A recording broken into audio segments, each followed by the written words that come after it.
Alain, propos d'un Normand. 74 historiens. Les historiens sont admirables. Ils disent qu'ils s'en tiennent aux faits, et il faut voir avec quelle emphase ils disent les faits. Quand on cherche quels sont ces faits, on trouve quelques papiers dont les rats n'ont point voulu. L'incendie, la moisissure, le balai et la chaise percée ont fait la critique des documents. Ceux qui subsistent, par hasard, représentent la vérité historique. Ces réflexions me revenaient à l'esprit comme j'entendais un historien du droit parler sur la responsabilité. Il disait qu'autrefois on mettait en jugement non seulement les animaux, mais aussi les objets inanimés. Et le voilà parti sur un récit d'Hérodote. Un tribunal aurait fait le procès de quelques méchantes pierres qui avaient tué je ne sais qui. À quoi je réponds, ce n'est pas vrai. Jamais les hommes ne se sont réunis en tribunal pour juger une pierre. Non.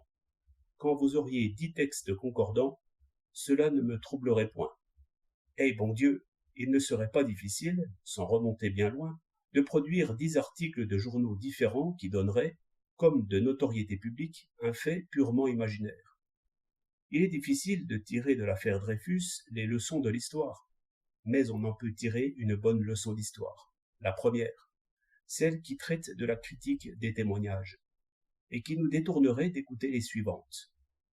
À notre savant historien du droit, j'ai dit ceci. Allez à l'école maternelle. Vous y trouverez des peuples naïfs, qui souvent sont blessés par des pierres ou par des bancs. Dites-leur de juger et de punir une pierre ou un banc. Ils se moqueront de vous. Mais l'historien me met ces textes sous le nez. Je me moque de ces textes. Tous les fous écrivent des volumes, c'est assez connu. Eh bien, si les rats mangent tout le reste et laissent à la postérité les mémoires d'un fou, faudra-t-il donc croire ce fou au lieu de regarder autour de soi les enfants et les hommes? Ajoutons à cela que beaucoup récoltent des légendes sans y croire, et aussi que, pour un étranger, les hommes ont l'air beaucoup plus nigauds qu'ils ne sont. On m'a fait 1000 récits des processions et des chars sacrés des hindous. Bon, prenez un hindou, qui sache tout juste un peu de mauvais anglais, et faites-lui voir à Paris le cortège du bœuf gras. S'il écrit ses mémoires, voilà un précieux document pour l'histoire de la France au XXe siècle. Conduisons maintenant notre hindou aux assises. Il verra sur une table un poignard que tous examineront de près. Les orateurs le montreront du doigt.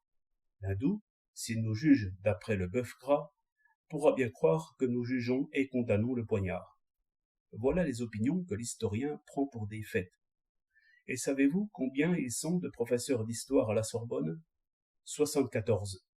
Oui, citoyens, 74. 25 mai 1908.